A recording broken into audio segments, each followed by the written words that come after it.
দর্শক স্বাগত ২১ রাতে।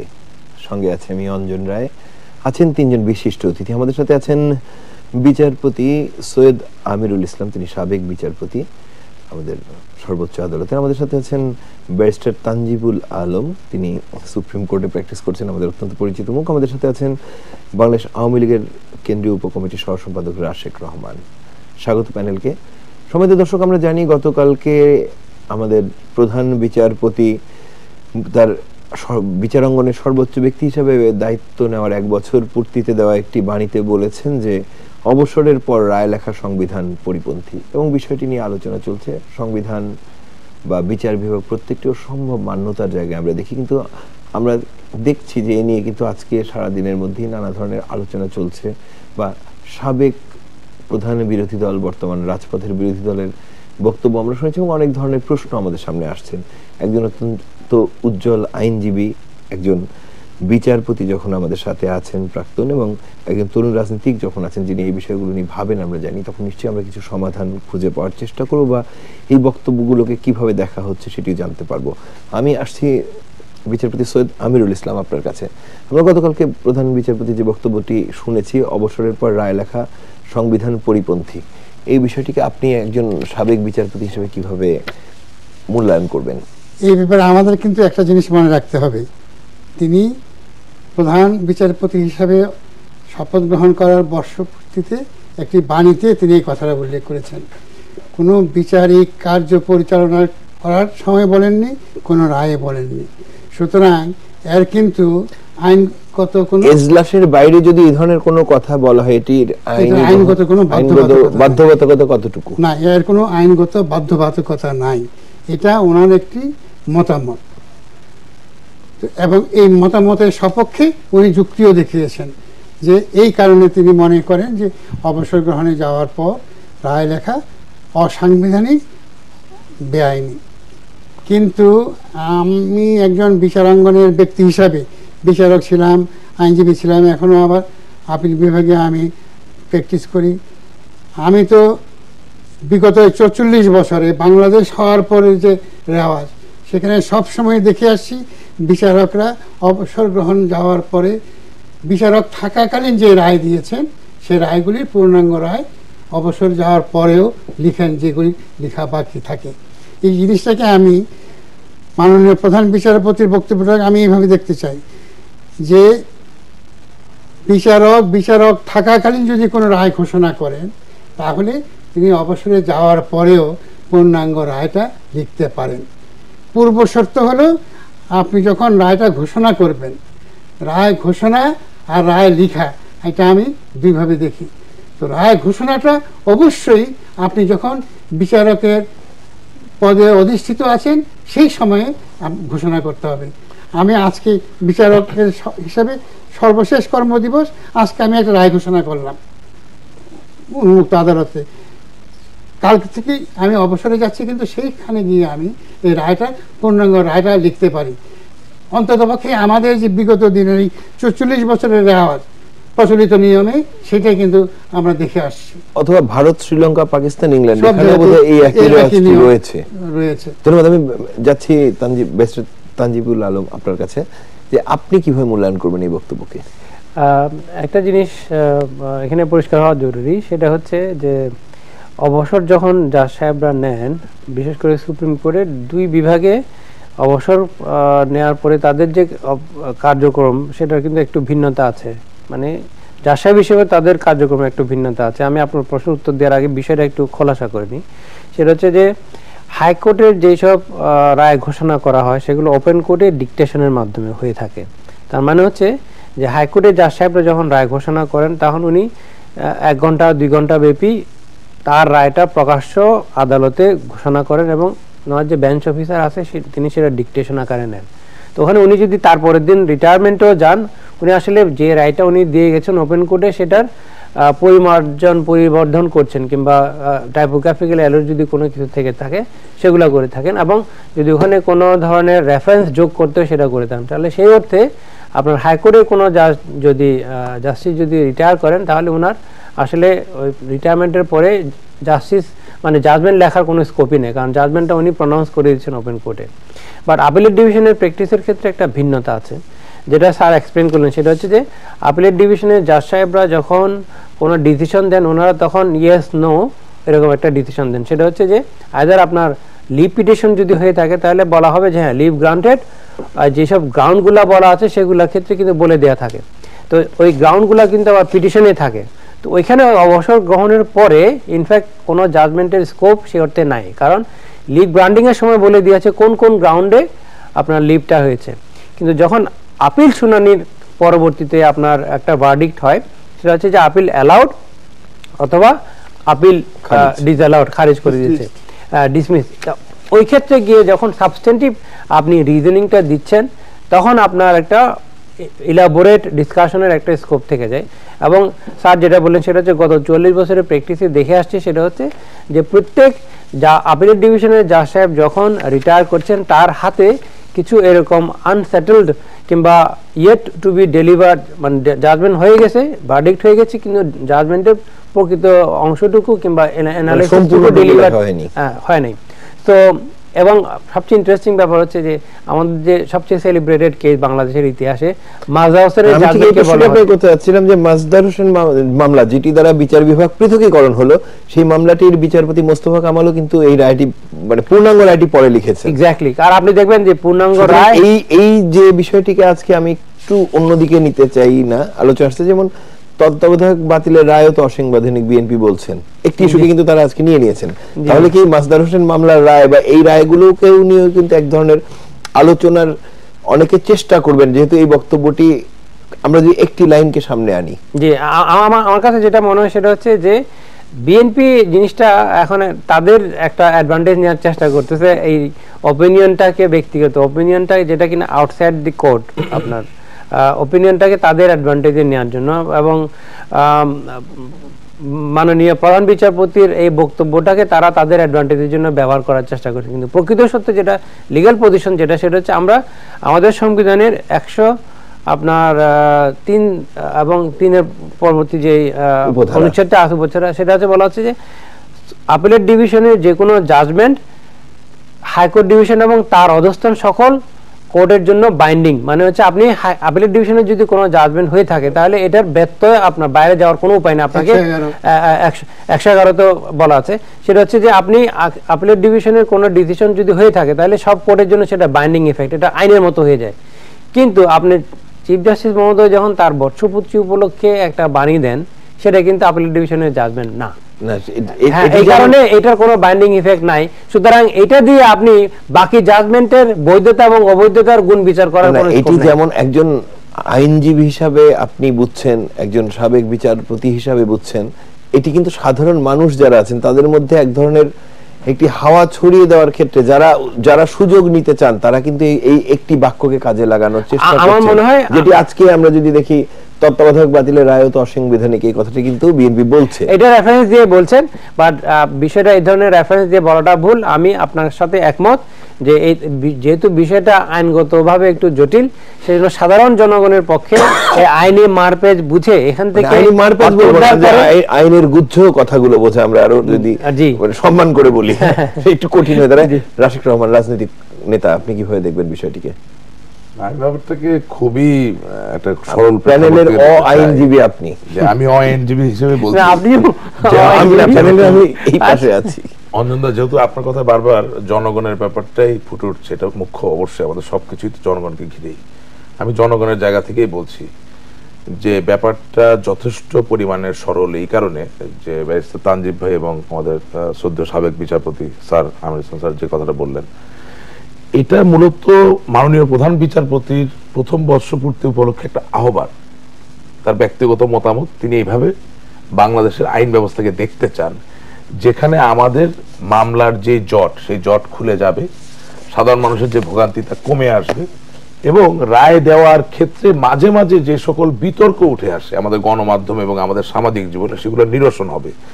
এটাকে খুব বেশি জটিল করাটা মনে হয় ঠিক হচ্ছে না। আর শুধু তাই না, মাননীয় প্রধান বিচারপতি এই বক্তব্যটা কোন প্রেক্ষাপট থেকে দিয়েছেন, কোন অবস্থায় দিয়েছেন, সেটা আমাদের বিশ্লেষণ করা প্রয়োজন।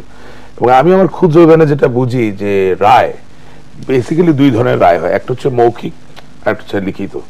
এবং বাংলাদেশের আইন ব্যবস্থা ওপেন কোর্ট পলিসি ফলো করে, অর্থাৎ এই আমাদের বিচারালয়ের বিচারকরা যখন বিচার কাজ পরিচালনা করবেন সেই সময় যে কোনো ব্যক্তি যিনি আইন শৃঙ্খলা বা নিরাপত্তার জন্য ঝুঁকিপূর্ণ নয় তিনি ওই বিচারালয়ে প্রবেশ করতে পারবেন, বিচার প্রক্রিয়া দেখতে পারবেন এবং তার চাক্ষুষ উপলব্ধিতে নিতে পারবেন। সেই ক্ষেত্রে যেটা হয় যে যখনই আপনার কোনো শুনানি চলছে বা কোনো বিচার কার্য চলছে, এই কথা সত্যি, আমি ওনাদের সাথে একমত যে একজন বিজ্ঞ বিচারক অবসরে যাওয়ার আগে তাকে প্রোনাউন্স করতে হবে, অর্থাৎ মৌখিকভাবে তিনি কি রায় দিচ্ছেন, তার কি মতামত তিনি বলেই যান, তাছাড়া তিনি লেখেনও না, স্কোপে নেই।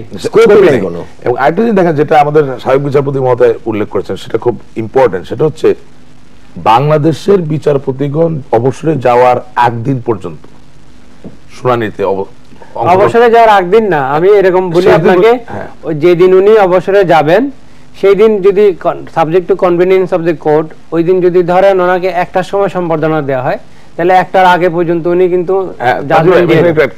ওনার কথা ঠিক, তো উনি একদম শেষ মুহূর্তে শুনানি করেন, অর্থাৎ উনি একটা সামারি জাজমেন্ট মৌখিকভাবে প্রোনাউন্স করতেই পারেন, কিন্তু মানুষ হিসেবে তো এটা অসম্ভব যে একটা পূর্ণাঙ্গ রায় যেখানে আপনার প্রিটেক্সট, কনটেক্সট, জুরিসপ্রুডেন্স, জাস্টিফিকেশন, আপনি কিভাবে আপনার ভার্ডিক্টে পৌঁছালেন, কিভাবে আপনার এই রায় পৌঁছালেন, এটা তো আপনি একজন মনুষ্য ব্যক্তি হিসাবে ওই তৎক্ষণাৎ লিখতে পারবেন না। এবং এখানে একটা যে উল্লেখ থাকে, একজন বিজ্ঞ বিচারক যখন অবসরে যান এরপরেও কিন্তু সরকার তার হাইকোর্ট বা সুপ্রিম কোর্টের যে কক্ষ সেটা 1 বছর ব্যবহার করতে দেন, গাড়ি 1 বছর ব্যবহার করতে দেন, তার যে বডিগার্ড 1 বছর ব্যবহার করতে দেন, এবং তার যে স্টাফ আছে তাও বোধহয় 1 বছর ব্যবহার। এর কারণটাই হচ্ছে এই যে স্মুথ ট্রানজিশন, অর্থাৎ তার হাতে পেন্ডিং যে রায়গুলো আছে যেগুলো পূর্ণাঙ্গ আকারে বেরিয়ে আসা দরকার, সেগুলোতে সুচারুভাবে তিনি করতে পারেন, একই সাথে একটি সেক্লুডেড লাইফস্টাইল থেকে সরে এসে আবার স্বাভাবিক জনসাধারণের কাতারে যাতে আসতে পারেন, ট্রানজিশনের জন্য কিন্তু এই জিনিসগুলো দেওয়া হয়। সুতরাং মাননীয় প্রধান বিচারপতি কোন জায়গা থেকে কথাগুলো বলছেন সেগুলো আমাদেরকে উপলব্ধিতে নেওয়া দরকার। এবং আমার এটা না বললে হয় না, এটা বলা দরকার একজন রাজনীতিবিদ। বাংলাদেশের গণমাধ্যম খুবই সেন্সিটিভ, এটা ঠিক যে রাষ্ট্রের 4টি স্তম্ভ, তার ভিতরে একটি হচ্ছে গণমাধ্যম, যদি এর কোনো প্রাতিষ্ঠানিক স্বীকৃতি নাই, কিন্তু অ্যান্টি এস্টাবলিশমেন্ট রাজনীতির সাথে গত 50 বছর বা 60 বছর আমাদের গণমাধ্যমের এত বেশি ওতপ্রোত সম্পর্ক যে আমরা যখনই কোনো স্টেটমেন্ট শুনি সেটা নিয়ে এমন একটা আলোড়ন তৈরি করি যার মধ্যে দিয়ে অনেক সময় জনগণ বিভ্রান্ত হয়ে যায়। আপনি জেনে রাখবেন যে বাংলাদেশের টেকনাফ থেকে তেঁতুলিয়া প্রতিনিয়ত এমন সব ঘটনা ঘটে যায় যেগুলোর আলোকপাত হলে অনেক অসহায় মানুষ ভালো জীবনের অধিকারী হতে পারতো, রিলিফ পেত। কিন্তু এই যে প্রধান বিচারপতি তার নিজের স্কোপে নিজের জায়গা থেকে প্রথম বর্ষর পূর্তির উপলক্ষে একটা স্টেটমেন্ট তিনি দিলেন, একটা আহ্বান জানালেন, এটাকে এমন ভাবে তোলা হয়েছে সমস্ত দেশে কিন্তু এটা নিয়ে একটা আমি আপনার দৃষ্টি আকর্ষণ করছি, আমাদের শেষ 3টি মিডিয়ার দিকে ছুটতে আমরা পছন্দ করি, কারণ আমি পরিষ্কারভাবে আপনাকে বলি যে তিনি বলতে পারবেন, গণমাধ্যম প্রকাশ করতে পারবে না, এবং এই ধরনের কথা যদি আমরা হিসাব করি বাংলাদেশের কোনো ইতিপূর্বে কিন্তু আমরা আমাদের গণমাধ্যম শুনে অভ্যস্ত হইনি। সুতরাং আমরা প্রচারটি আমরা তাই করতে পারি, অন্ততপক্ষে বৈদ্যুতিক গণমাধ্যম যেটুকু আমরা দেখাতে পারি, যেটুকু চাক্ষুষ হয়। আমি 15 সেকেন্ডে জিনিসটা পরিষ্কার করতে চাই, আমি কাউকে দোষারোপ করছি না, আমি যেটা বলছি যে রাষ্ট্রের একটি রিটের আদালত অবমাননার একটি রিটের রায়, যে রিটটিতে আমি নিজে সম্পৃক্ত ছিলাম, সেখানে কিন্তু বিচারক বলেছিলেন যে গণমাধ্যম এবং বিচার বিভাগ এবং অন্যান্যরা পরস্পর স্তম্ভের মধ্যে থাকবে। সুতরাং এটি এন্টাইট হয়নি, এটিও নয়, এটি কিন্তু একটি রায় রয়েছে। আচ্ছা, আমি একটু আপনার কাছে ছোট একটা সহযোগিতা চাই। আমি একটা জিনিস বলতে চাচ্ছি, বাংলাদেশের 71 সালের স্বাধীনতা যুদ্ধের পরে বিচার ব্যবস্থা বিভিন্ন সময় এত বেশি বিতর্কের সম্মুখীন হয়েছে, আমি মনে করি আজকে 44 বছরের বাংলাদেশের স্বাধীনতার ইতিহাসের মাঝে এই যে 44 বছর বিচার ব্যবস্থা সবচেয়ে ভালো অবস্থা। কেন? ইনডেমনিটি বিলের মতো একটি কালো অধ্যায়কে পেরিয়ে বঙ্গবন্ধু শেখ মুজিবুর হত্যাকাণ্ডের রায় আমরা দিতে পেরেছি এবং সেটা এনফোর্সড হয়েছে। আমরা জাতীয় 4 নেতার বিচার কার্য চলছে। যুদ্ধাপরাধের 44 বছর আগে যে রাজাকার আলবদর আল শামস যারা হত্যা, ধর্ষণ, লুণ্ঠন, অগ্নিসংযোগ করেছে, যাদের বিচার হয়নি, সেই বিচারও অনেকটাই সম্পন্ন হয়ে যাওয়ার দিকে এগিয়ে যাচ্ছে।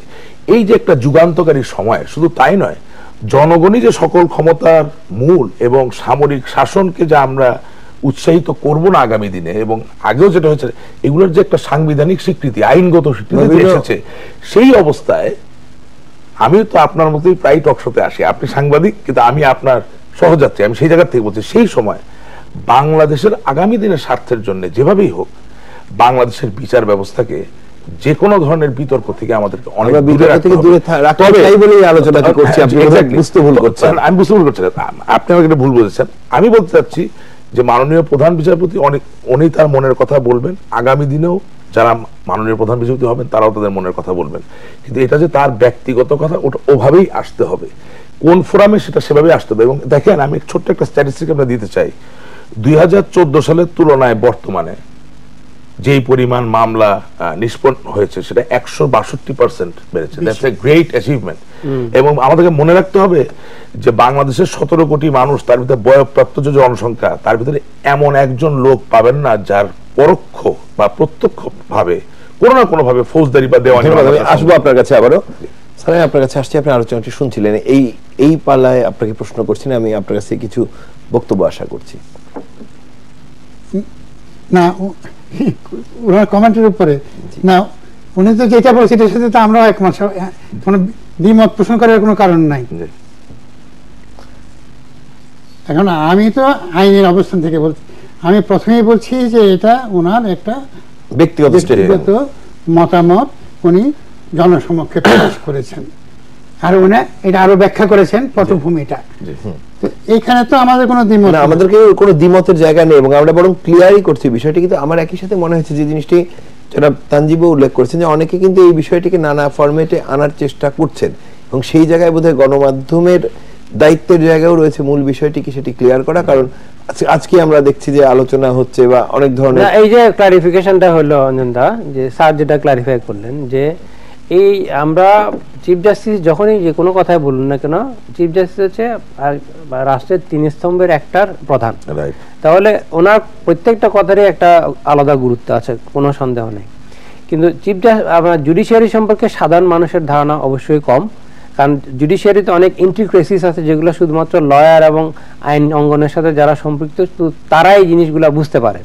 এই যে চিফ জাস্টিস যে বাণীটা দিলাম, এবং সেই বাণীটা যে হাইকোর্টের ভার্ডিক্ট না কিংবা সুপ্রিম কোর্টের ভার্ডিক্ট না, হ্যাঁ, এটা অনেকে হয়তো জানতে না। এটি আমরা ক্লিয়ার হচ্ছে, আমরা আজকে আলোচনার মাধ্যমে জিনিসটা আসলো। আমি আপনাকে আরেকটা জিনিস ক্লারিফাই করতে চাই, সেটা হচ্ছে যে আমরা চিফ জাস্টিস যদিও আপনার হেড অফ দ্য জুডিশিয়ারি, কিন্তু ওনার এই কারণে ওনার কিন্তু ভোটিং পাওয়ার, যখন জুডিশিয়াল ডিসপেন্সেশন আসবে, আপনার ওপেন কোর্টে যখন উনি বিচার করবেন, তখন কিন্তু চিফ জাস্টিস হিসেবে ওনার ভোটিং পাওয়ার কিন্তু বাকিদের চেয়ে বেশি না, একটি। তার মানে হচ্ছে যে যখন সুপ্রিম কোর্টের আপিলেট ডিভিশনে একটা 4 জনের একটা ডিসিশন হচ্ছে, সেটা ওনার পাওয়ার হচ্ছে একজনের মতোই, he is first among the equals, exactly. তো এই কারণে এটাও আমাদের মাথায় রাখতে হবে, সেটা হচ্ছে যে যখন বিষয়টা ব্যক্তিগত অভিমত এবং আপনার আপিলেট ডিভিশনের জাজমেন্টের বিষয়টা সম্পূর্ণ ভিন্ন। এখানে একটা জিনিস অ্যাড করা দরকার। দেখেন, বিচারক কিন্তু শুধু বিচার কাজ করেন না, তিনি কিন্তু একজন দার্শনিকও বটে। অর্থাৎ এই যে যেটা একটু আগে তিনি বললেন যে সুপ্রিম কোর্ট যখন কোনো রায় দিয়ে দিবে, সেই রায়টা will be binding on all the courts that are under him. অর্থাৎ সুপ্রিম কোর্ট একটা রায় দিলে তার নিম্নবর্তী যত আদালত আছে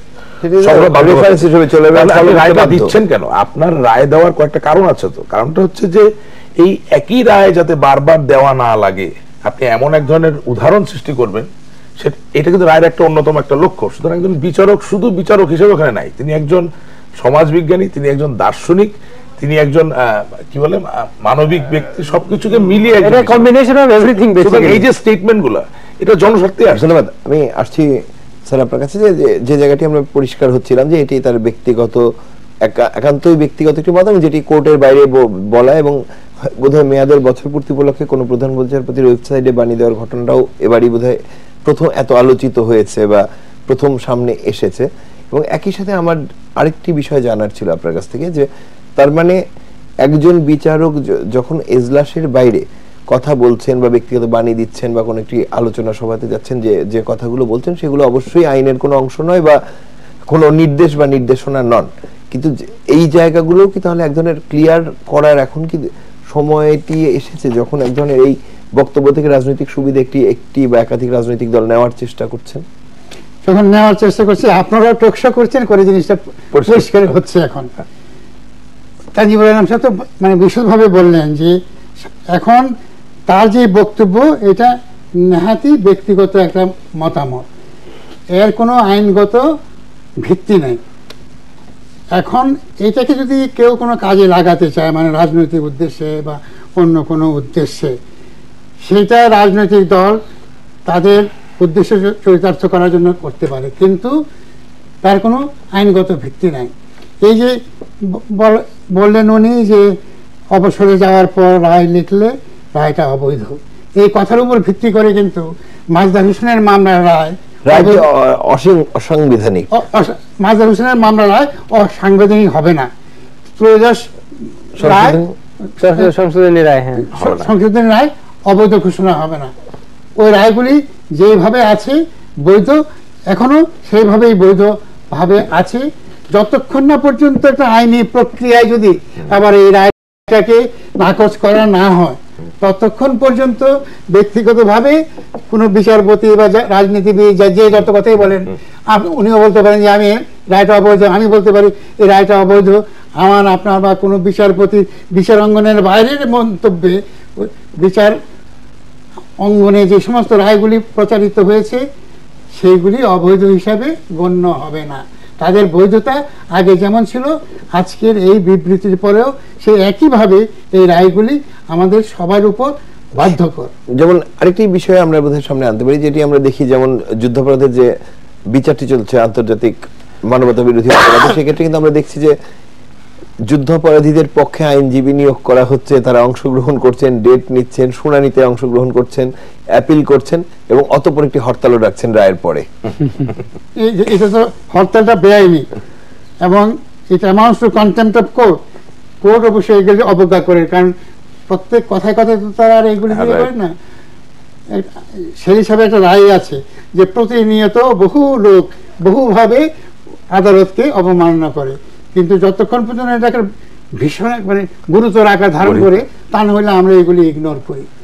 কিন্তু আপনি বিচারাঙ্গনে আসলেন, বিচারে অংশগ্রহণ করলেন, বিচারিক আদালতের রায়ের বিরুদ্ধে উচ্চতর আদালতে আপিল করলেন, সেখানে অংশগ্রহণ করলেন, তারপরে রায় দেওয়ার পর যখন আপনি হরতাল ঘোষণা করেন, সেটা আদালত, চরম আদালত অবমাননার সামিল। কিন্তু আদালতকে আমরা ওইভাবে কঠোর মনোভাব নিতে, পদক্ষেপ নিতে দেখি নাই, কিন্তু আইনগতভাবে এটা কিন্তু সম্পূর্ণ একটা বেআইনি পদক্ষেপ। অর্থাৎ ইচ্ছা করলে আদালত এই বিষয়ে একটি কঠোর অবস্থান নিতে পারে এবং আমরা দেখেছি। এবং জনাব তানজিব, আপনার কন্টেম্পট অফ কোর্টের বিষয়টা আসলে খুবই সেন্সিটিভ। স্যারের একটা বিখ্যাত জাজমেন্ট আছে মানব জমিন পত্রিকার বিষয়ে, স্যারের প্রায় 700 পেজের একটা judgment, is one of the most celebrated judgment, যেটা আপনার কন্টেম্পট অফ কোর্টের বিষয়ে যে 100 বছরের ইতিহাসে যত জাজমেন্ট হয়েছে সবগুলো আলোচনা ওখানে আছে। ওই জাজমেন্টের ওই মামলাটাতে ওই মামলার ওই জাজমেন্টে যে বিষয়টা বারবার উঠে এসছে সেটা হচ্ছে যে কেন আদালত সবসময় মানে কথায় কথায় কন্টেম্পটের দিকে যান না। কারণ আপনি দেখেন আদালতের কিন্তু কোনো নিজস্ব পুলিশ বাহিনী নাই, আদালতের কোনো আলাদা কোনো এনফোর্সমেন্ট এজেন্সি নাই, যার ফলে যে তার যে রায়টা দিয়েছে সেটা বাস্তবায়নটা সে দেখে যেতে পারবে কিংবা বাস্তবায়নের ব্যবস্থা করতে পারবে। আদালতের দায়িত্ব সম্পন্ন হয় শুধুমাত্র নির্দেশনা দিয়ে, এবং সেই নির্দেশনা পালনে রাষ্ট্রের অন্যান্য প্রতিষ্ঠানগুলো দায়বদ্ধ দায়িত্ব পালন করে। এখন কিন্তু আদালতের মূল শক্তির জায়গাটা কোথায়? আদালতের মূল শক্তির জায়গাটা হচ্ছে মানুষের অ্যাকসেপ্টেবিলিটির মধ্যে, মানুষের শ্রদ্ধাবোধের মধ্যে।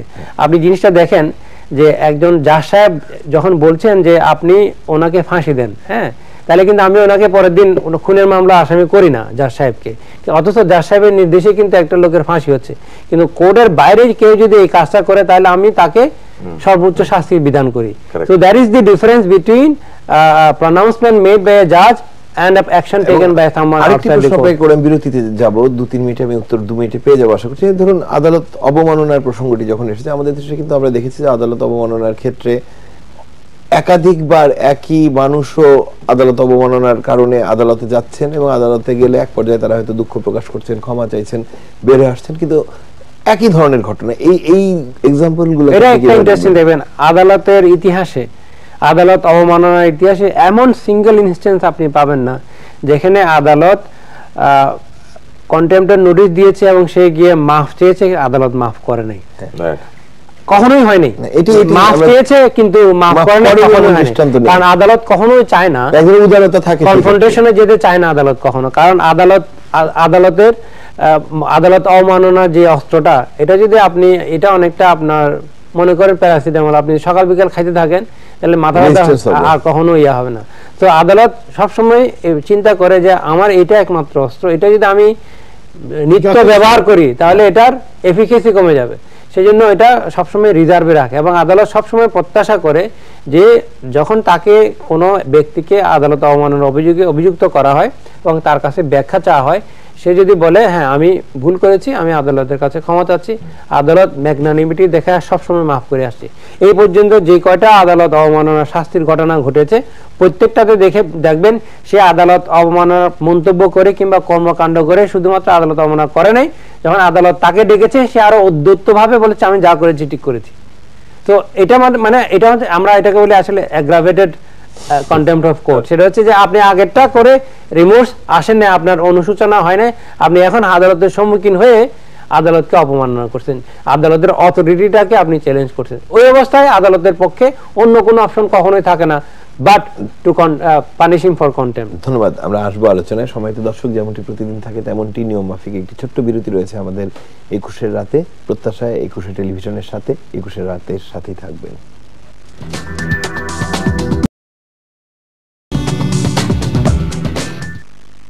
দর্শক, ফিরে এলাম 21-এর রাতে, জনাব রাশেক রহমান। না, বেসিক্যালি এখানে যেটা হচ্ছে যে মাননীয় প্রধান বিচারপতির বক্তব্যকে ঘিরে যেটা একটু আগে আলাপ হলো, যেটা আদৌ court of contempt of court হচ্ছে কিনা, এটা আদালত অবমাননা করা হচ্ছে কিনা বাই সেইং যে মাজহার হোসেন মামলা এটা অবৈধ, অসাংবিধানিক অথবা অন্যগুলো। আমার কথা হলো দিনের শেষে প্রধান বিচারপতি কিন্তু আমাদের সেই সাহসটি দিয়েছেন, তিনি কিছুদিন আগে বলেছেন যে যৌক্তিক সমালোচনা হতে পারে। উনি এই সাহসটা দেন নাই। শুনেন, সমাজের যেই কর্নার থেকে আলাপগুলো আসছে তারা কোনো অংশে আপনার আমার থেকে কম সচেতন নন, তারা জানেন তারা কি বলছেন, কেন বলছেন। আমার কথা হচ্ছে সহজ, বিচার ব্যবস্থা জনগণের জন্য, রাজনীতি জনগণের জন্য, এই দেশ, এই রাষ্ট্রযন্ত্র জনগণের জন্য। আপনি এমন কিছু একটাকে এস্টাবলিশ করতে যাচ্ছেন যেটা করতে গেলে সত্যিকার অর্থে গণতন্ত্র মনা জনগণের বিরুদ্ধচারণ করাই হয়। তো এটা কন্টেম্পট অফ কোর্ট হচ্ছে কি হচ্ছে না তার থেকেও বড় কথা, আমি যে জায়গায় যাব যে অ্যাজ এ সচেতন সিটিজেন, একজন সচেতন মানুষ, একজন সচেতন রাজনীতিবিদ হিসেবে, একটা রাজনৈতিক দলের, একটা বড় রাজনৈতিক দলের অংশীদার হিসেবে আপনার ওইদিকে যেতে হবে কেন? এবং এই যে আজকে আমরা টক শো করে এই জিনিসটা পরিষ্কার করার চেষ্টা করছি জনগণের সামনে যে হ্যাঁ এটা একেবারেই ব্যক্তিগত ইখতিয়ারের জায়গা থেকে বলা, এটা কি কেউ আদৌ বিশ্বাস করবে যে জাতীয়তাবাদী দল অথবা তাদের সমমনা যারা প্রথিতযশা রাজনীতিবিদ, যাদেরকে প্রতিদিন আমরা গণমাধ্যমে দেখি বা যাদের কথা শুনি, জনগণের একটা অংশ তাদের কথা শুনেন, তারা এই জিনিসটা জানেন না বা পরিষ্কার না? আমি যাচ্ছি এসেন্স। আমার কথা হচ্ছে যে আমরা প্রতিটা জায়গায় ইচ্ছা করে জেনে শুনে ছেদ, দোষ, ত্রুটি খোঁজার চেষ্টা করি, যেটা আমরা আমাদের নিজের ক্ষীণ স্বার্থ চরিতার্থ করার জন্যই করতে যাই, which is not correct। এবং এই ক্ষেত্রে একটা কথা আমরা বলি, দেখেন we are a very fortunate nation, কারণ যেই পরিমাণ মিলিটারি কু আমাদের দেশে হয়েছে, যেভাবে গণতন্ত্রকে হত্যা করা হয়েছে বারবার, এই বিচার ব্যবস্থা যদি না থাকতো, সত্যি কথা বলতে আমরা কোথায় গিয়ে দাঁড়াতাম, আমাদের শেষ আশ্রয়স্থল কোথায় হতো? এবং এই দি জাজ নামে একটা বই আমি পড়েছিলাম, এটা এই ডেভিড ডবকিন এবং আপনার নিক শেঙ্ক লিখেছেন। সিম্পল একটা লাইন, ল মেক্স আস ইকুয়াল। আপনি সেনাবাহিনীর একজন কর্মকর্তা হতে পারেন, পুলিশের হতে পারেন, আমি একজন সাধারণ মানুষ হতে পারি, উনি একজন ব্যারিস্টার হতে পারেন। ল মেক্স আস ইকুয়াল, যেটা আমাদের সকলকে সমান করে এবং আমাদের সকলকে সমান অধিকার দেয় আমাদের রাষ্ট্রে, আমাদের সমাজে। সেটাকে আর যেই কিছুই হোক না কেন, শুধুমাত্র আদালত অবমাননা হবে বলে আমরা মুখ বন্ধ করে থাকবো সেটা না। আমরা ওই দর্শনের জায়গা থেকে যে আমরা একটা সমান জায়গা চাই, একটা সমান প্ল্যাটফর্ম চাই, আমরা সকলে সমান হতে চাই, এগুলো অপপ্রচারের সুযোগ না নেয় সেটি হচ্ছে রাইট। এবং আমাদের এই জন্য সংযত হতে হবে। এবং আপনি দেখেন বিচার কাজ তখন কিন্তু সহজ হয়ে যায় যখন আপনি দেখবেন যে বেঠিক বিচার কাজ করলে এর কি বলে, এর খারাপ দিকগুলো কি, এটা যখন আপনি দেখবেন তখন দেখবেন যে বিচার কাজ আপনি আরো ভালো করতে পারবেন। এবং মানুষের মধ্যে একটা খুব ভুল ধারণা আছে, এটা আমি পরিষ্কার করতে চাই, আমার যে ভুল হয় মাফ করবেন, সেটা হচ্ছে আমরা হাইকোর্ট বেঞ্চ বা অ্যাপিলেট ডিভিশনের ভেকেশন নিয়ে অনেক সময় অনেককে কথা বলতে শুনি যে ওনারা তো কিছুদিন পর পরই 2 সপ্তাহ 3 সপ্তাহ ছুটিতে যান। কারণটা কি? ছুটিটা কি ওনাদের আরামায়েশের জন্য দেওয়া হচ্ছে? তা তো না। কারণটা হচ্ছে এই যে রায়, স্যার একটা 720 রায় লিখেছেন, আপনি একবার চোখ বন্ধ করে চিন্তা করেন যে একটা 700 পৃষ্ঠার বুদ্ধিদীপ্ত, সুচিহ্নিত, সুচিন্তিত, মতামত বিশিষ্ট রায় যদি আপনাকে লিখতে হয় তাহলে কতদিন সময় লাগতে পারে? সুতরাং ওই আমরা যে কলোনিয়াল নস্টালজিয়া থাকি, বিস্মৃতি, মানে ঔপনিবেশিক বিস্মৃতি, সেখানেও কিছু ভালো জিনিস আছে। অর্থাৎ ইংরেজরা যে চিন্তা ভাবনা করে এই ভ্যাকেশনের ব্যবস্থা করে গেছেন, এটা অকারণে করে যান নাই। অর্থাৎ একজন বিচারক, ওই যেটা একটু আগে বললাম, দার্শনিক, সমাজবিজ্ঞানী এবং বিচারক বটে, তিনি বসে রায় লিখবেন। কেন তিনি এই রায়ে পৌঁছালেন, দৃষ্টান্তমূলক এই শাস্তি কেন তিনি দিচ্ছেন, তাকে আপনাকে সময় দিতে হবে না? সুতরাং ভুল বুঝতে চাইলে যে কোনো জিনিস ভুল বোঝা খুব সহজ, কিন্তু যখন একটা জিনিসের ভিতরে আপনি যাবেন তখন অনেক কিছুই সূর্যালোকের মতো সত্য এবং বাস্তব হয়ে। স্যার, আমি আপনার কাছে আসছি যে আলোচনাটি চলছিল যে নর্মালি একজন বিচারক যখন অবসরে যান, যেটি আমি তানভীর ভাইয়ের কথা দিয়ে বুঝছেন, হয়তো সেই অবসরের যে ফেয়ারওয়েলের আগ পর্যন্ত তিনি একটি জাজমেন্ট দিতে পারেন, কিন্তু সেই জাজমেন্টটি দেওয়ার ঘোষণার পরে পরবর্তীকালে এটি মানে সম্পূর্ণ রায়টি দেওয়ার জন্য কোনো নির্ধারিত সময়সীমা কি আছে? রিটায়ারমেন্টের পরেও এতদিনের মধ্যে দেবেন এমনটি? আমি যতটুকু জানি আমাদের হাইকোর্ট রুলস বা অ্যাপিলেট ডিভিশনের রুলসে কোনো সময়সীমা নির্ধারিত নাই, যে রায়টা ঘোষণা করার পর পূর্ণাঙ্গ রায় এতদিনের মধ্যে লিখতে হবে। এটা নির্ভর করবে ওই মামলায় কত মানে সমস্যা আছে, কুটতর্ক আছে। কনস্টিটিউশনাল পয়েন্ট হলে দেখেন, আপনি দেখেন ওইটা 700 পৃষ্ঠা রায় হয়েছে, তো এইরকম মামলা হলে তো আপনার সময় লাগবে। আবার কোনো মামলা আছে 10 পৃষ্ঠা, দেখবেন যে যেদিন শুনানি হলো ওপেন কোর্টের ডিসিশন দিল, একদিন পরেই রায়টা নেমে গেল। এগুলি মামলার জটিলতার উপর নির্ভর করে। বা এমন কি হয়েছে যে কোনো বিচারক হয়তো অবসর নিয়েছেন, পরবর্তীকালে সেই রায়টি পূর্ণাঙ্গ শেষই হয়নি, এমন কোন রেফারেন্স কি আমাদের দেশে আছে? বা লিখতেই পারেননি এমন, তার আগে অন্য কোনো ঘটনা ঘটেছে? না, এরকম না, স্বাভাবিক আমার জানা নাই, না, এরকম হয়নি কখনো। যেটা হতে পারে, যেমন হাইকোর্ট রুলস যেটা বলে, ওই সাহেব যেটা বললেন যে নিয়ম হলো ওপেন কোর্টে রায় ডিক্টেশন দেওয়া, তার মানে রায়ের কাজ শেষ হয়ে গেল, ট্রান্সক্রিপ্ট দিবে, আমি কেবল পূর্ণাঙ্গ রায়টি দিতে, যে পূর্ণাঙ্গ রায় প্রতিটি তার মানে পরবর্তীকালে এসেছে। জি, হ্যাঁ, এরকম কখনো ঘটনা ঘটে নাই যে একটা রায় ওপেন কোর্টে ডিক্লারেশন হলো, ওই রায়টা বাস্তবে কখনো পাওয়া যায়নি, এরকম আমাদের আসলে জেনে নেওয়ার কারণে এই প্রশ্নগুলো করে। বা ধরুন যে রায় লেখা শেষ না করার কারণে কোন ব্যবস্থা কি কোন বিচারকের বিরুদ্ধে কোন বিচারপতি নিতে পারেন বা নিয়েছেন, এমন কোন দৃষ্টান্ত আছে? আমি মনে করি যে হ্যাঁ, কোন বিচারক যদি মামলা শোনার পর অহেতুক বিলম্ব করেন, মাসের পর মাস একটা রায় ফেলে রাখেন, সেই ক্ষেত্রে মাননীয় প্রধান বিচারপতি তার ব্যাপারে ব্যবস্থা নিতে পারে। স্যার, এখানে একটা যদি অ্যাড করি, আচ্ছা বলুন, নেবেন না, রায় প্রোনাউন্স করার এই ওপেন কোর্টে প্রোনাউন্স করার সুযোগ থাকা সত্ত্বেও যদি আপনি প্রোনাউন্স না করে পরবর্তীতে পিছন থেকে রায় লেখা শেষ করা, এটা সম্ভব না, সেটা সম্ভব না, এটা সম্ভব না, এটি তো সেটি তো রায় দিতে পারবে না তিনি। আর এখানে একটা ব্যাপার হচ্ছে যে রায়ের পূর্ণাঙ্গতার যে কথাটা আসছে, আপনি যেমন ধরেন ব্রিটিশ কমন লতে দেখা যায় এই যে কন্ট্রাক্ট, তারপরে প্রমিসারি এস্তপাল, তারপরে কনসিডারেশনের যে ব্যাপারগুলো, এগুলো তো শত শত বছর ধরে ডেভেলপ করছে, ইভলভ করছে, এবং এগুলোর পিছনে জাজ সাহেবরা যে পরিমাণ সময় দিয়েছেন, লিখেছেন, তাতে করে কেন এই জায়গাটায় আসা হচ্ছে, কেন এই আইনটা এই রূপ নিচ্ছে, এই জিনিসগুলো পরিষ্কার হয়। সুতরাং এখানে ওই যেটা বারবার বলা হচ্ছে না যে তৎক্ষণাৎ আপনার ডিসপেনসেশন, ওইটার পরেও এডিশনের যে ব্যাপারটা, ওইটাকে সবসময় রেসপেক্ট করতে হবে। হাইকোর্টে যেটা ব্যত্যয় ঘটে রুলসে, সেটা হলো তিনি বললেন যে ওপেন কোর্টে ডিক্টেশন দিতে হবে, কিন্তু এখন ম্যাক্সিমাম মামলায়, উনি তো রেগুলার মামলা করেন, ওনার বড় আইনজীবী, পার্সোনাল নলেজ আছে, যে ম্যাক্সিমাম মামলায় বলে rule absolute, rule discharge, appeal allow, appellate ডিভিশনের মতো। এটা ইদানি হয়েছে স্যার, আগে আপনাদের সময় কখনো, আমাদের সময় ছিল না, ইদানি। এটা কিন্তু আপনার আইনের ব্যত্যয়, রুলসের বিপরীত, রুলস এটা অ্যালাউ করে না।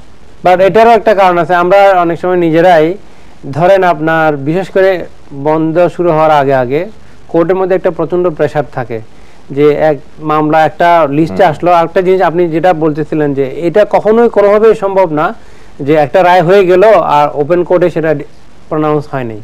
আমার প্রশ্নটি ছিল, আমি যেহেতু আইনজীবী নই, যে ধরুন আমি যে জানতে চাইছিলাম যে জাস্টিস যে জাজমেন্টটি হয়ে গেল কোর্টে, সেই জাজমেন্টের পূর্ণাঙ্গ রায় জমা পড়েনি এমন কোন দৃষ্টান্ত আছে? কখনোই হয়নি, প্রতিটি পড়েছে জমা সবসময়। আর দ্বিতীয় প্রশ্ন যেটি ছিল আপনাদের দুজনের কাছে, যে এই পূর্ণাঙ্গ রায় নির্দিষ্ট সময়ে বা পূর্ণাঙ্গ রায় না দেওয়ার কারণে কোনো বিচারকের বিরুদ্ধে পদক্ষেপ নিয়েছেন প্রধান বিচারপতি, এমন কোনো ঘটনা কি আছে? আমাদের জানার মতো না, নেই। পদক্ষেপ যদি নিতে আমরা সবাই জানতে পারতাম পদক্ষেপ। বাট এখন যেটা হচ্ছে সেটা আমি কি হয় বাস্তবে কি হয় বলি, সেটা হচ্ছে যে অনেক সময় হাইকোর্টের একটা জাজমেন্ট ধরেন প্রনাউন্স করলেন এবং ওই জাজমেন্টের বিরুদ্ধে যিনি হেরেছেন তিনি আপিল করলেন, তো উনি তখন সিএমপি ফাইল করেন, যেহেতু উনি সার্টিফাইড করে জাজমেন্টের তখনও পান নাই, উনি সিএমপি ফাইল করবেন, তখন সিএমপি ফাইল করে স্টে নিয়েছেন। তখন দুই পার্টির মধ্যে একটা ধরেন টাইমের যদি কোনো কনস্ট্রেন্ট থাকে, একজন গিয়ে আপিলের ডিভিশনে গিয়ে বললেন আপনি যে চেম্বার জাজ থেকে স্টেটা দিয়েছিলেন এটা কাইন্ডলি ভ্যাকেট করে দেন, আমি সাফার করতেছি। তখন বললেন যে আমি যে ভ্যাকেট করবো জাজমেন্টটা কি দিছে হাইকোর্ট আমি তো এখনো দেখতে পারিনি। তখন এখন ইদানিং যে প্র্যাকটিসটা শুরু হয়েছে, চিফ জাস্টিস তখন বললেন কোন জাজ সাহেব রায় দিয়েছেন ওনার নামটা আপনি আমাকে কাইন্ডলি আমাকে দেন। তখন আমরা ওইটাকে নামটা ওনাকে ফরওয়ার্ড করি। পরবর্তীতে আমরা দেখি নামটা ফরওয়ার্ড করা এক সপ্তাহের মধ্যে জাজমেন্ট বের হয়ে আসে। তার মানে হচ্ছে চিফ জাস্টিস মহোদয় ব্যক্তিগতভাবে তখন ওই জাজ সাহেবের সাথে যোগাযোগ করে বলেন আপনার জাজমেন্টটা এত তারিখে দিয়েছেন, পার্টিরা সাফার করতেছে, আপনি দয়া করে এটা তাড়াতাড়ি জাজমেন্টটা দিয়ে দেন। এবং জাজ সাহেবরা, হাইকোর্ট ডিভিশনের জাজ সাহেবরা কিন্তু পার্টির ইম্পর্টেন্সটা গুরুত্ব দেন অনেক সময় এবং সেই অনুযায়ী ব্যবস্থা নেয়। আপনি যদি একজন হাইকোর্টের একজন জাজ সাহেবের মানে দৈনিক ব্যস্ততার আপনি হিসাব করেন, তাহলে দেখবেন উনি আসলে 16 ঘন্টার কম কাজ করে কোনো জাজ সাহেবের পক্ষে তার দায়িত্ব পালন করা সম্ভব না।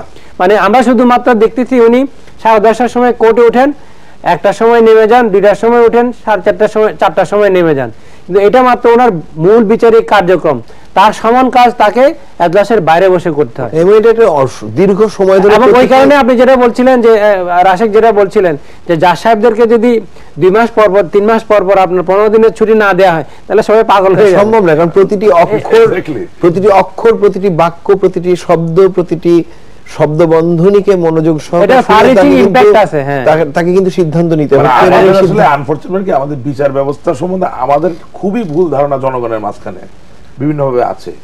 আমরা একটা জিনিস রিয়েলাইজ করি না যে সীমিত সংখ্যক বেঞ্চ, সীমিত সংখ্যক বিচারক দিয়ে লক্ষ লক্ষ মামলা নিষ্পত্তি করতে হবে। পৃথিবীর কোথাও আমার জানা মতে 17 কোটি মানুষের জন্য বর্তমানে আমাদের টোটাল বিচারপতি হচ্ছেন আপিলের হাইকোর্ট ডিভিশন এবং আপিলের ডিভিশন মিলে 120 জনের মতো। আপনি চিন্তা করেন এই যে পার ক্যাপিটা আপনার জাজের রেশিও, মানে মাথা পিছু জাজের রেশিও, এটা পৃথিবীর কোথাও এত কম সংখ্যক জাজ দিয়ে এত বেশি মামলা নিষ্পত্তি হয় না।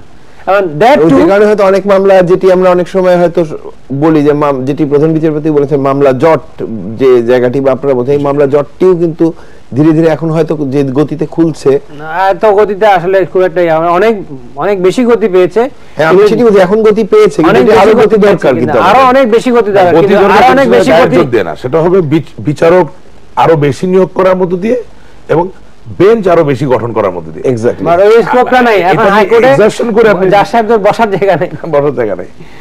এখন মামলার জট, আমার ব্যক্তিগত মত হলো মামলার জট হবে এই জন্যে, কিন্তু ওনারা তো প্র্যাকটিস করেন। আজকে মোশন ডে, আমি মোশন করে গেলাম, 5 মিনিট শুনে আমাদের মেরিট থেকে 5 মিনিট শুনে রুল স্টে, এভাবে আজকে 20টা হয়তো রুল দিল।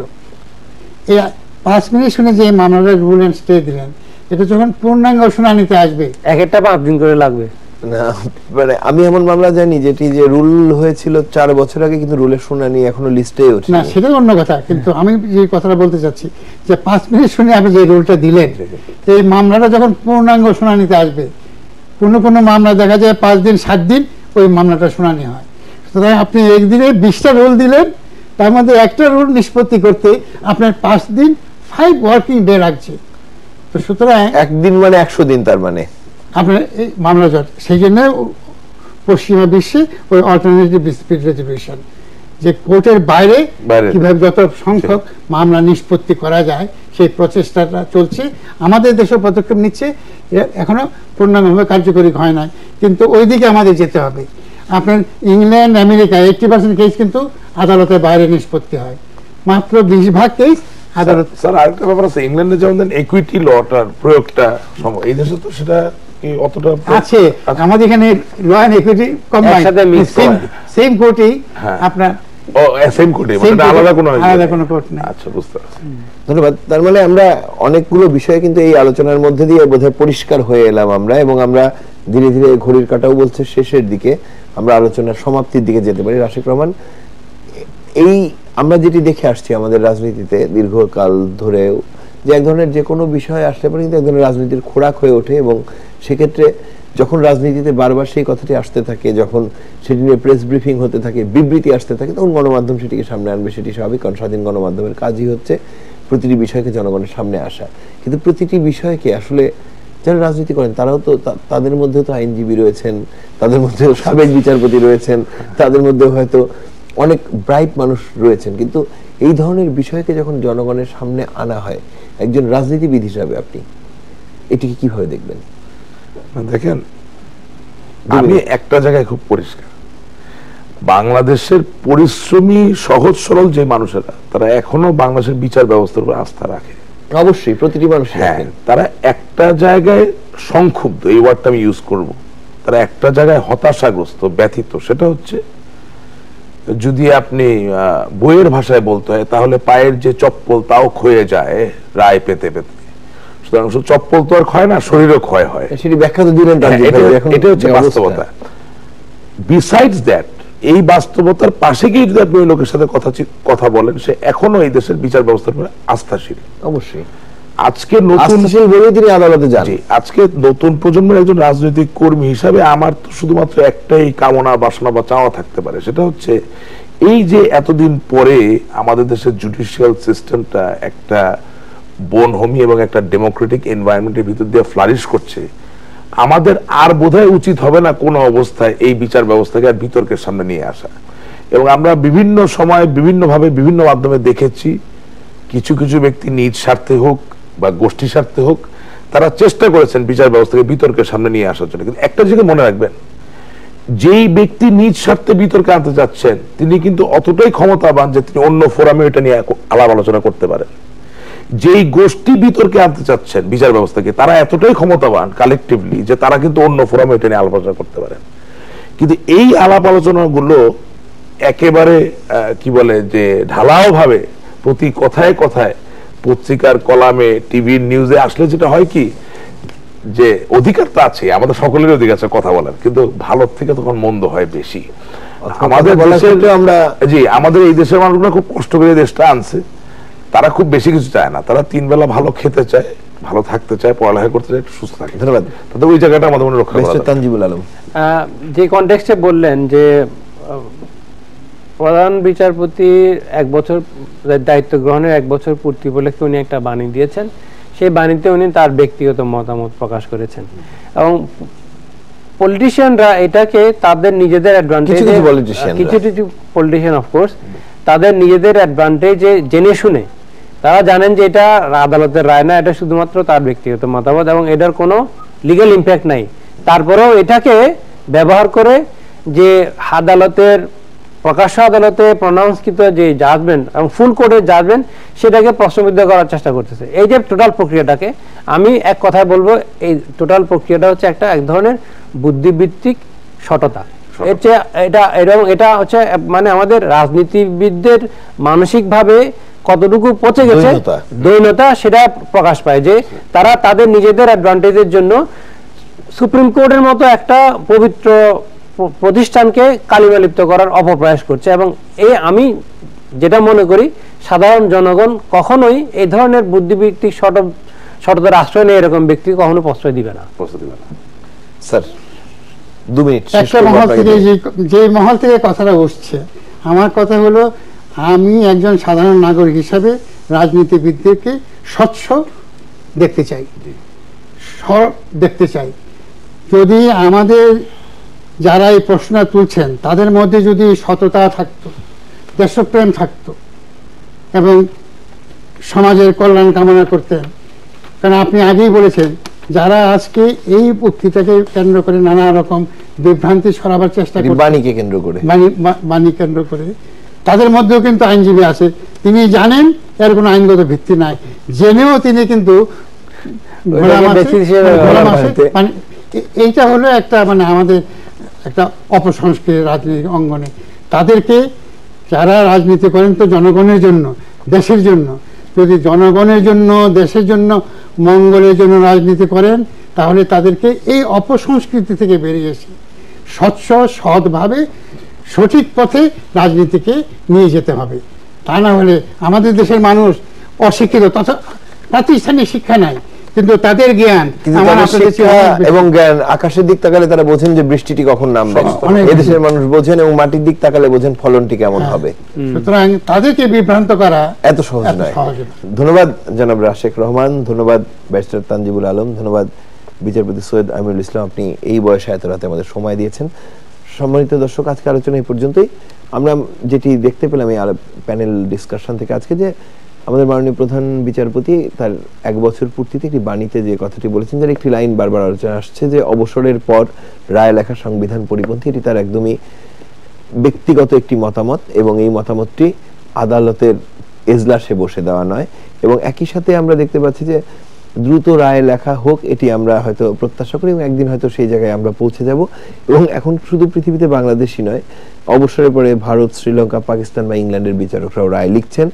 আর এজলাসের বাইরের একটি বক্তব্যকে নিয়ে যখন রাজনৈতিকভাবে আলোচনা হয়, তখন বুঝতে হবে যে ব্যাপারটিকে রাজনৈতিকভাবে অনেকে নেওয়ার চেষ্টা করছেন। এবং সে একই সাথে অনেকগুলো বড় রেফারেন্স এখানে আলোচনা হচ্ছিল, যেমন মাজদার হোসেন মামলার যে রায়, যা দিয়ে আমাদের বিচার বিভাগ পৃথকীকরণটি হয়েছিল, সেই রায়টিও কিন্তু বিচারপতি মোস্তফা কামাল অবসর গ্রহণের পরে লিখেছিলেন। এবং একই সাথে একটু সাহস করে বলি, মাননীয় প্রধান বিচারপতি বেশ কিছুদিন আগে, আমি যদি খুব বেশি বিস্তৃত না হই, বলেছিলেন যে গঠনমূলক সমালোচনা হতে পারে বিচার বিভাগের, এবং সেই জায়গায়, সেই অধিকারের জায়গা থেকে আমরা বলতে পারি যে তার এই বক্তব্যটি যে একদমই তার আইনি কোনো ঘোষণা বা কোনো রায় নয়, তার একটি ব্যক্তিগত বাণী। এটি জনগণ বা যারা ঘোলা পানিতে মাছ শিকারের চেষ্টা করছেন তাদের সামনে যদি তিনি একটু ক্লিয়ার করেন, আমরা প্রত্যেকেই বোধহয় একটি সুন্দর জায়গায় থাকি। শুভরাত্রি, কাল আবার দেখা হবে, সবাই ভালো থাকুন।